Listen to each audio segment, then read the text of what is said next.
আসসালামু আলাইকুম তোমাদের সকলকে। আজকে আমরা যেই অধ্যায় নিয়ে আলোচনা করব সেটা হচ্ছে রাসায়নিক বিক্রিয়া। কালকে আমরা তোমাদেরকে একটা পার্ট দিয়েছি, সেটার মধ্যে বিক্রিয়ার যে বেসিক যেই কথাটা আছে বা বেসিক যে জিনিসগুলো সেইগুলো নিয়ে আমরা আলোচনা করার চেষ্টা করছি। আজকে আমরা চেষ্টা করব বিক্রিয়ার মধ্যে যাওয়ার জন্য। তাহলে আসো আজকে ভিডিওটা আমরা শুরু করি।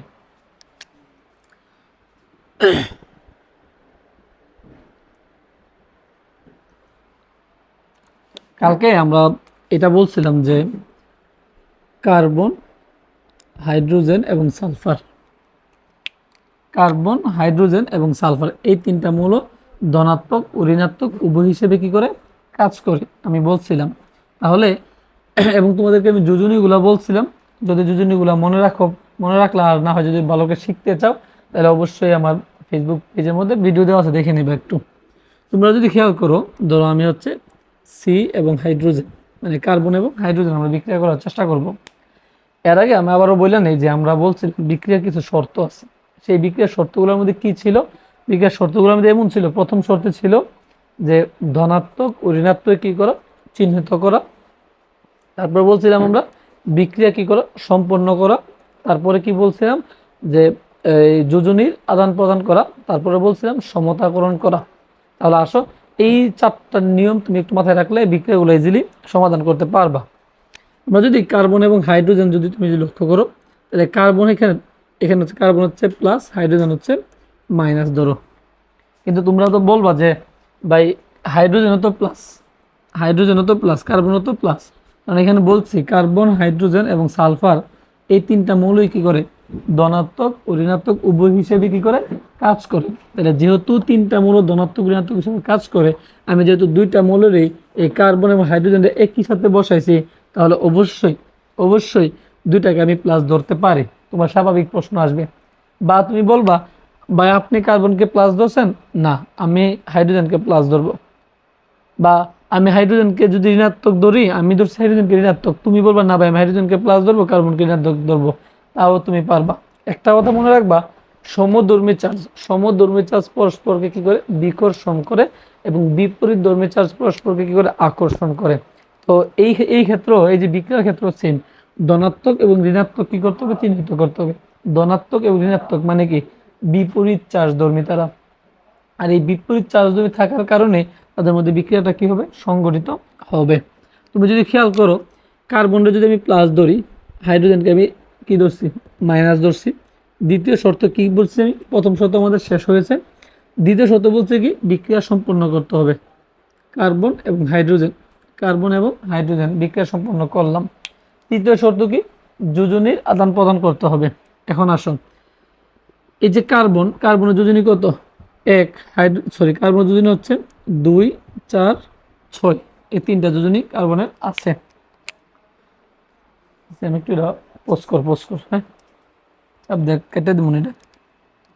তোমরা যদি খেয়াল করো, কার্বনের যোজনী হচ্ছে কত, এখানে আমরা জানি 2, 4, 6, কার্বনের যোজনী তিনটাই ব্যবহৃত হইতে পারে, কিন্তু এখানে কত ব্যবহার হবে সেটা আমরা পরে দেখি। হাইড্রোজেনের যোজনী কত, এক। কথা বুঝো আমার, প্রথম কথা হলো ধনাত্মক ও ঋণাত্মক চিহ্নিত করা। আমি কার্বনকে ধনাত্মক ধরছি, হাইড্রোজেনকে ঋণাত্মক ধরছি। তুমি চাইলে হাইড্রোজেনকে ধনাত্মক ধরতে পারবা, কার্বনকে ঋণাত্মক ধরতে পারবা, কোনো সমস্যা নেই। কেন সমস্যা নেই? কার্বন, হাইড্রোজেন এবং সালফার ধনাত্মক এবং ঋণাত্মক উভয় হিসেবে কি করে কাজ করে। তাহলে আসো এখন প্রশ্ন করবা, কার্বনের যোজনী কি আমি 2 ব্যবহার করবো, নাকি 4 ব্যবহার করবো, নাকি 6 ব্যবহার করবো? এখানে আমরা তুমি যদি খেয়াল করো, আমরা যদি কার্বনের যোজনী এখানে 2 ব্যবহার করি, কার্বনের যোজনী যদি 2 ব্যবহার করি, তাহলে অবশ্যই আমাদের কত হবে, CH যেহেতু এখানে আছে, আমি যদি কার্বনের যোজনী 2 ব্যবহার করি তাহলে উৎপন্ন হবে CH2। কিন্তু না, এই C এবং H বিক্রিয়া করে উৎপন্ন হচ্ছে কেমন, CH4। কি উৎপন্ন হয়, CH4। কেন CH2 উৎপন্ন হয় না, এটা নিয়ে আমরা পরবর্তীতে কথা বলবো। আপাতত বুঝি এই C এবং H বিক্রিয়া করলে আমরা কি উৎপন্ন হয়, CH4 উৎপন্ন হয়। এখন যেহেতু আমার CH4 উৎপন্ন হয়, এখানে অবশ্যই কার্বনের যোজনী কত ব্যবহৃত হয়েছে, 4। আর যোজনীটা হচ্ছে কার্বন দিব হচ্ছে কাকে, হাইড্রোজেনকে, হাইড্রোজেন দিবে কাকে, কার্বনকে। যোজনীর আদান প্রদান করতে হবে। তাহলে কার্বনের যোজনী যে 4 আছে, এই 4 দিব কাকে, হাইড্রোজেনকে। হাইড্রোজেনের যে 1 আছে দিব কাকে, কার্বনকে। কারণ 1 দিলে যে কথা, না দিলে একই কথা। তারপরে আসো 4 নম্বর শর্ত কি, সমতাকরণ করা। আর তুমি যদি সমতাকরণ দিকে তাকাও, আমার এখানে বিক্রিয়কে, এটাকে বলা হচ্ছে বিক্রিয়ক, এটাকে বলা হয় বিক্রিয়ক, এটাকে বলা হয় কি উৎপাদ, এটাকে বলা হয় কি আমাদের উৎপাদ।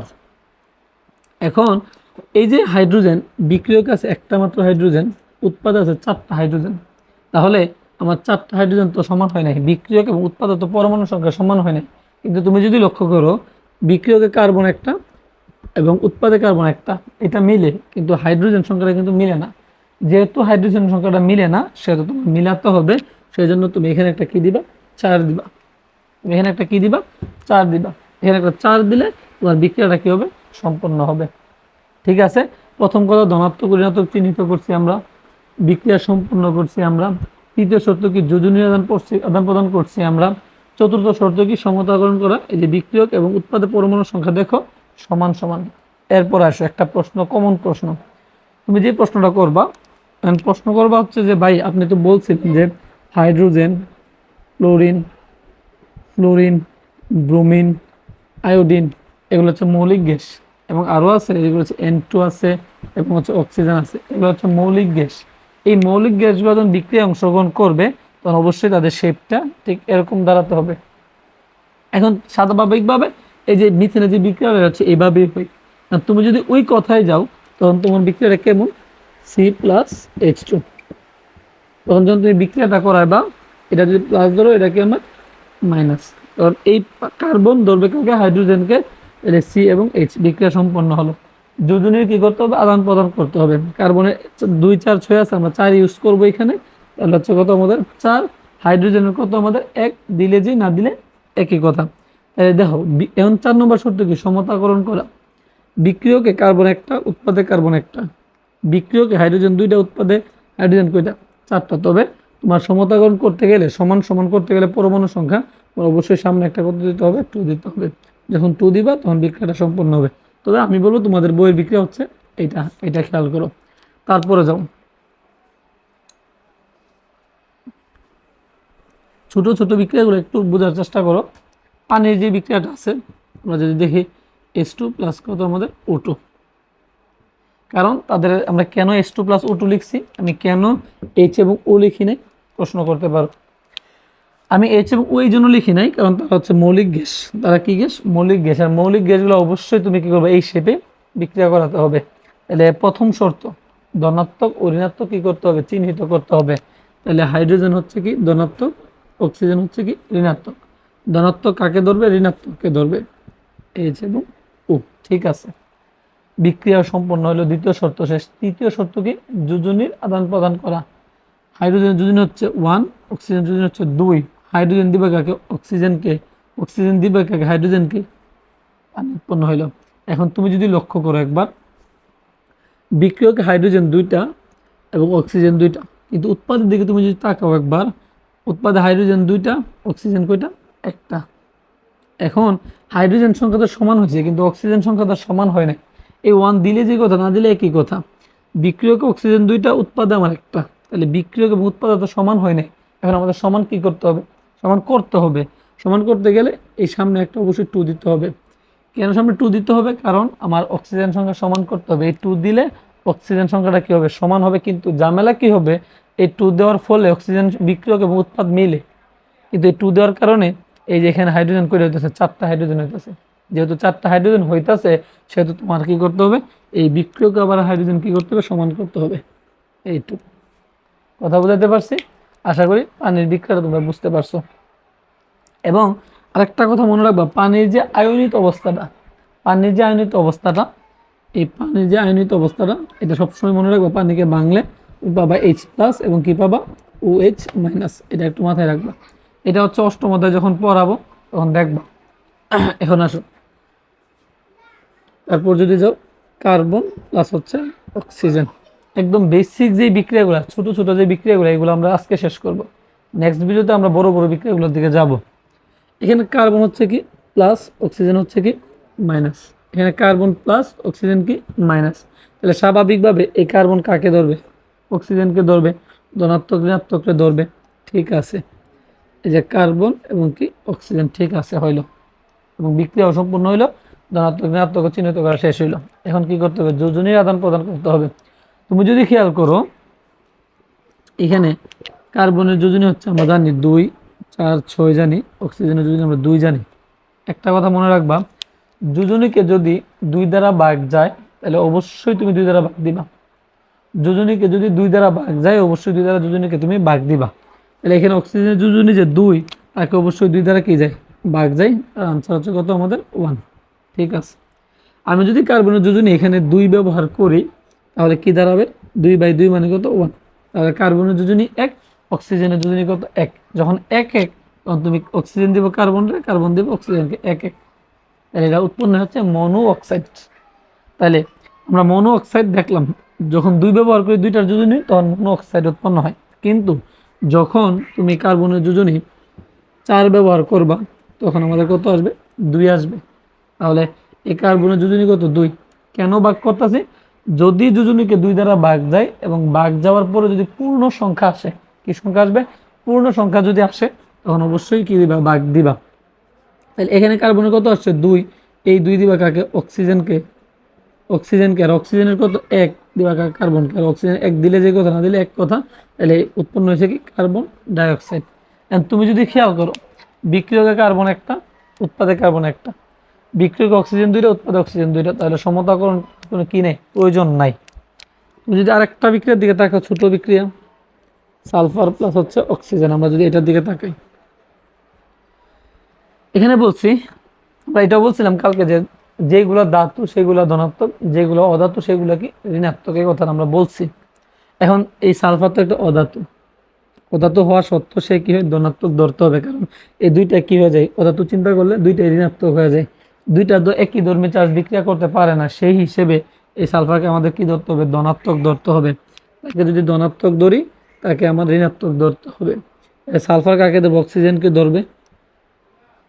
এসও লিখলাম আমরা। এখন কথা হলো সালফারের যোজনী হয়ে হচ্ছে 2, সরি এই যে কার্বনের যোজনীটা একটু ভুল বলছিলাম মাঝখানে, কার্বনের যোজনী হয় শুধুমাত্র 2 এবং 4, এটা একটু মনে রাখবা। কার্বনের যোজনী হয় মাত্র 2 এবং 4, মাঝখানে মেবি আমি 2 4 6 বলছিলাম, 2 এবং 4 হবে। কিন্তু সালফারের যোজনী হচ্ছে 2 4 6, এটা একটু মাথায় রাখবা। এখন সালফারের যোজনী তুমি যদি 2 ব্যবহার করো, 2 যদি অক্সিজেন তো 2, আমি বলছিলাম যোজনীকে যদি 2 দ্বারা ভাগ যায় তাহলে অবশ্যই ভাগ দিবা, কত 1। তবে অবশ্যই 2টা পরমাণুর যোজনী যদি 2 হয়, 2টা পরমাণুর যোজনীকে যদি 2 দ্বারা ভাগ যায় তখনই দিবা। কিন্তু ধরো আমার অক্সিজেন এইটার ক্ষেত্রে খেয়াল করো, এই পানি যে হয়েছিল HO, তখন হাইড্রোজেন হচ্ছে 1, অক্সিজেন হচ্ছে 2, 1 2 দ্বারা ভাগ দিলে আসবে হচ্ছে 0.5, আর 2 2 দ্বারা ভাগ দিলে আসবে হচ্ছে কত? 1। তাহলে 0.5 আর 1 কে একই কথা বলেও এক কথা না। তাহলে দশমিক যদি আইসা যায় ওইটা তুমি ব্যবহার করতে পারবা না। আর কেন যদি দশমিক হয় না বা ঋণাত্মক হয় না সেটা নিয়ে অন্য কোথাও অন্য কোনো ভিডিওতে আলোচনা করার চেষ্টা করবো আমরা। তাহলে আসো, তুমি যদি সালফারের যদি 2 ব্যবহার করো, তুমি যদি 2 ব্যবহার করো তাহলে 2টা অবশ্যই কী করতে হবে? 2 দ্বারা একটা ভাগ করতে হবে, ভাগ করলে 1। তাহলে এই সালফারে 1 দিব অক্সিজেনকে, অক্সিজেনে 1 দিব কাকে? সালফারকে, তখন উৎপন্ন হবে সালফার মনো অক্সাইড। কিন্তু তুমি যখন সালফার যদি আবার 4 ইউজ করবা তখন 4-এর 2 দ্বারা ভাগ দিলে কত পাবা? 2 পাবা। এই সালফার দিব কাকে? অক্সিজেনকে 2, আর অক্সিজেন 1 দিব কে? সালফারকে। তাহলে 1 দিলে যে কথা, না দিলে একই কথা, সালফার ডাইঅক্সাইড। চতুর্থ শর্ত কি? বিক্রিয়কে সালফার একটা, উৎপাদে একটা, বিক্রিয়কে অক্সিজেন 2, উৎপাদে অক্সিজেন 2টা। তাহলে মোট কত? মানে বিক্রিয়ক এবং উৎপাদে পরমাণু সংখ্যা কি হয়? সমান হয়। সেজন্য সমতাকরণের কোনো কি নেই, দরকার নাই। এই ছিল তোমাদের বিক্রিয়ার যে একদম ছোট ছোট যে বিক্রিয়াগুলো ছিল, ছোট ছোট বিক্রিয়াগুলোর একদম মানে শর্ট শর্ট যে বিক্রিয়াগুলো, সেগুলো আমরা আজকের ভিডিওতে দেখলাম। আগামী ভিডিওতে আমরা চেষ্টা করবো বড় বড় বিক্রিয়াগুলো নিয়ে সামনে আগানোর জন্য। আরও হয়তো বা বিক্রিয়ার 2টা ভিডিও আসবে, তোমরা সকলেই মনোযোগ সহকারে বিক্রিয়ার ভিডিওগুলো দেখলে আশা করি তোমরা একদম ক্লিয়ার হয়ে যাবে। তাহলে আজকের ভিডিওটা এখানে শেষ করলাম। ধন্যবাদ সকলকে।